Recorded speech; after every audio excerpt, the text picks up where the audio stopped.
Hi students, how are you? I hope you are fine. Today we learn 7th class Science chapter first Nutrition in Plants.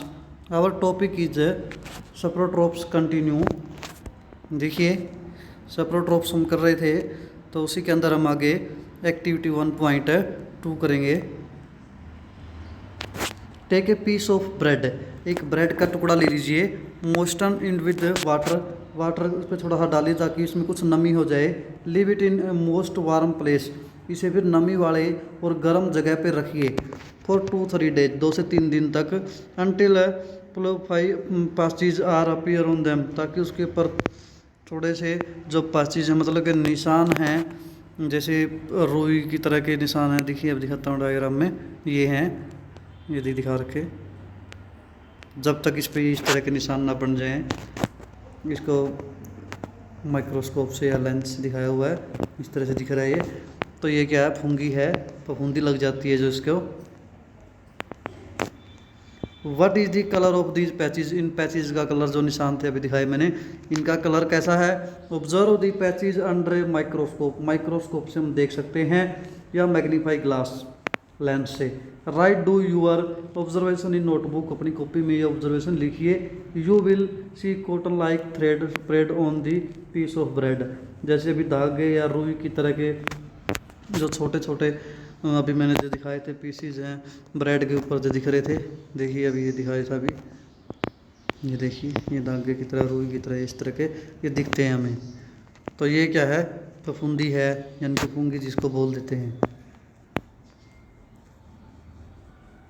तो these organisms are called fungi, इसको हम क्या बोलते हैं, fungi बोलते हैं। They have different mode of nutrition, इनका mode of nutrition यानी कि पोषण का अलग तरीका है। They observe the nutrients from the bread, ये ब्रेड से क्या करते हैं, न्यूट्रिएंट्स ग्रहण करते हैं, सोखते हैं।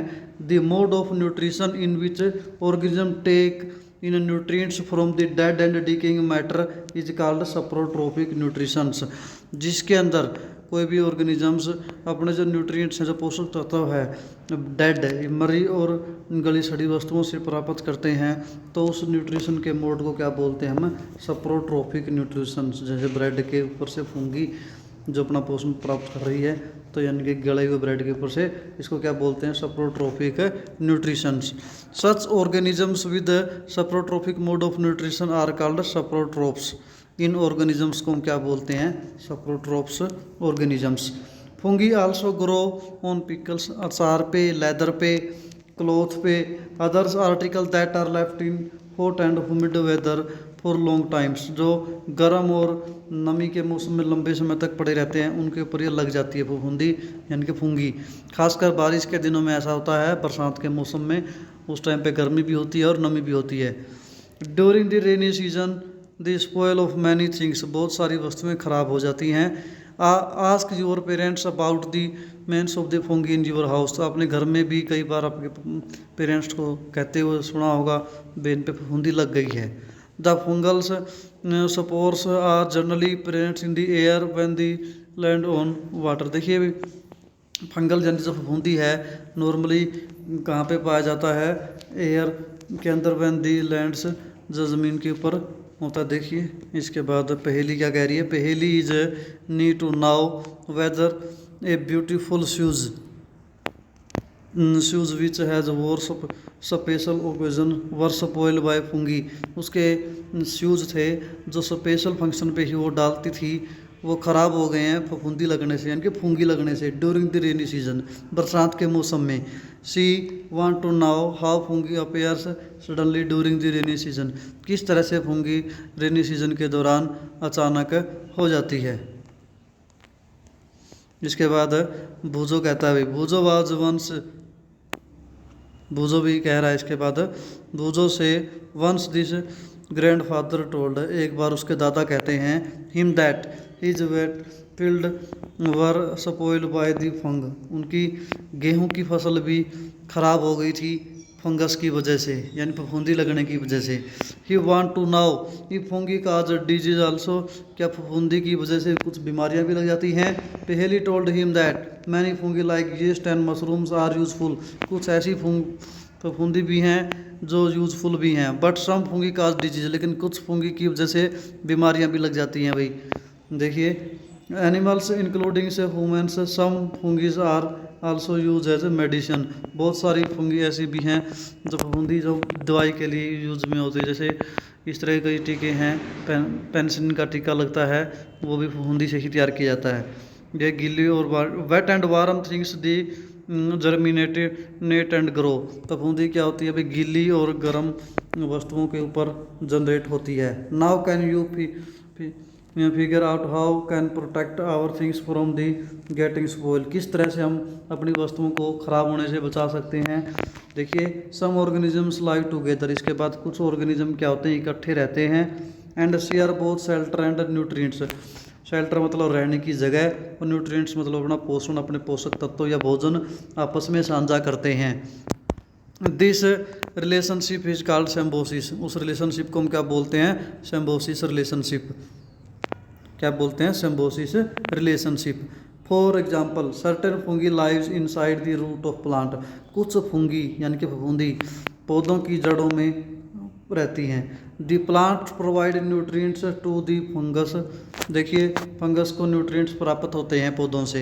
And in return the fungus provide water and certain nutrients, उसके बदले में फंगस क्या करते हैं, पानी और कुछ न्यूट्रिएंट्स पौधों को भी देते हैं। तो इस तरह से वो आपस में अपना शेल्टर और न्यूट्रिएंट्स दोनों एक दूसरे के साथ शेयर करते हैं, तो उसको हम क्या बोलते हैं, सिम्बियोसिस रिलेशनशिप। इन ऑर्गेनिजम्स कॉल्ड लिचेंस, देखिए जिसके हम काई की बात कह रहे हैं, जो घरों में भी लग जाती है काई, लिचेंस। ए क्लोरोफिल कंटेनिंग पार्टनर, उसमें क्लोरोफिल होता है, कंटेनिंग ए पार्टनर, इसके साथ भी एक पार्टनर होता है, विच इज कॉल्ड एल्गा, उसको क्या बोलते हैं, एल्गा। ठीक है, शैवाल बोला जाता है हिंदी में जिसको। तो and fungus live together, lichens और एल्गा भी इकट्ठे रहते हैं। The fungus provide shelter, fungus क्या करता है भाई, शेल्टर प्रोवाइड करता है, water and mineral to the alga, alga को मिनरल एंड वाटर प्रोवाइड होता है। In return the alga prepare provide food to the fungus, इसके बदले में एल्गा क्या करता है भाई, उसको भोजन प्रोवाइड कराता है फंगस को। तो ये भी रिलेशनशिप जो है सिम्बोसिस रिलेशनशिप होगा। तो इसके बाद नेक्स्ट है how nutrients are replaced in the soils, देखिए how nutrients replenished in soil, अगला टॉपिक हमारा ये। तो न्यूट्रिएंट्स यानी कि पोषक तत्व, रिप्लेनिश्ड मतलब कि दोबारा कैसे होते हैं इन सोइल, मिट्टी के जो पोषक तत्व कम हो जाते हैं, ख़त्म हो जाते हैं, वो दोबारा से कैसे मिट्टी ग्रहण करती है। देखिए you have seen farmer spreadings manures और फर्टिलाइज़र इन फील्ड, आपने देखा होगा किसान खेतों में खाद या फर्टिलाइज़र फेंकते हैं, डालते हैं, या गार्डनर में किसी के अपने बगीचे में, यूजिंग दैम इन लोन और इन दी पोट, या फिर गमले में हम डालते हैं। Do you now why this is done, क्यों ऐसा करते हैं। You learn that plants absorb minerals and nutrients from the soil, तुम जानते हो पौधे मिनरल्स और न्यूट्रिएंट्स मिट्टी से ग्रहण करते हैं। So their amount in the soils keep on declinings, इस तरह से इनकी अमाउंट लगातार मिट्टी से कम होती जाती है। फर्टिलाइज़र एंड मैन्योर, फर्टिलाइज़र्स और मैन्योर की बात अगर हम करें, contain nutrients such as nitrogen, इनके अंदर पोषक तत्व होते हैं जैसे nitrogen, potassium, phosphorus.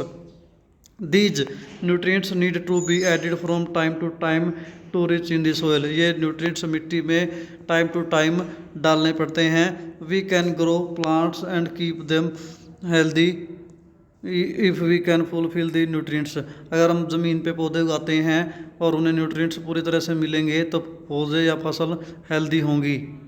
Usually crop plants absorb a, देखिए जो फसल के पौधे हैं absorb a lot of nitrogen, काफ़ी मात्रा में नाइट्रोजन को ऑब्जॉर्व करते हैं। And the soil becomes deficient in nitrogen, और मिट्टी में नाइट्रोजन की कमी हो जाती है।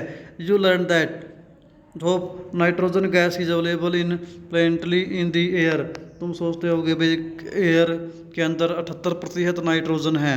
Plant can not use it in the manner the can use carbon dioxide, पौधे इसको इस तरह से सीधा यूज नहीं कर सकते जैसे कार्बन डाइऑक्साइड को यूज करते हैं। They need nitrogen in soluble form, वो नाइट्रोजन को एक सोल्यूशन यानी घोल के रूप में ग्रहण करते हैं सोलूबल फॉर्म में। दी बैक्टीरियम कॉल्ड राइजोबियम्स, एक बैक्टीरिया है जिसका नाम है राइजोबियम्स, कैन टेक एटमोस्फेरिक नाइट्रोजन प्राप्त करता है and convert it into usable form, और इस नाइट्रोजन को जो वायु की नाइट्रोजन है उसे यूजेबल फॉर्म में कन्वर्ट कर देता है। But rhizobium can not make its own food, लेकिन अपने आप ये भोजन नहीं बना सकता। So it often live in root of grams peas and moong, तो ये जो राइजोबियम है किसकी जड़ों में होता है, चने की जड़ों में, मटर की जड़ों में, मूंग दाल की, यानी कि जितनी भी ज़्यादातर दालें हैं उनकी जड़ों में होता है। And provide them with nitrogen, और उन्हें नाइट्रोजन प्रदान कराता है। In return the plants provide food and shelter to the bacteria, इसके बदले में जो पौधे हैं बैक्टीरिया को क्या प्रदान करते हैं, रहने के लिए जगह और भोजन दोनों प्रदान करते हैं। दी दस हैव ए सिम्बायोटिक रिलेशनशिप, ये भी क्या हो जाएगा फिर एक सिम्बायोटिक रिलेशनशिप हो जाएगा।